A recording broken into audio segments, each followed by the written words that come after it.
ମାମା ଏବେ ତ କହ ଆଜି କଣ ଆଇଟମ୍? ଆଜି ଆଜି ପଖାଳ ଦେଖ ବଢିଆ ଗୋଟେ ଉଷୁନା ପଖାଳଟେ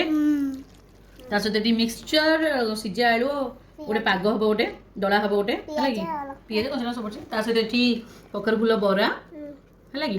ତା ସହିତ ଏଠି ଗୋଟେ ବଢିଆ କୁଶଳ ଶାଗ ଭଜା କୋଉ ସଳତ ଶାଗର ଭଜା ହେଲା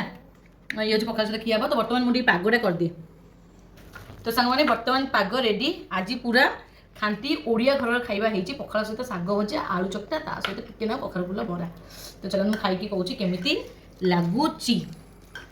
ପଖାଳଟା ତ ମସ୍ତ ଲାଗୁଛି ମତେ ଲାଗୁଛି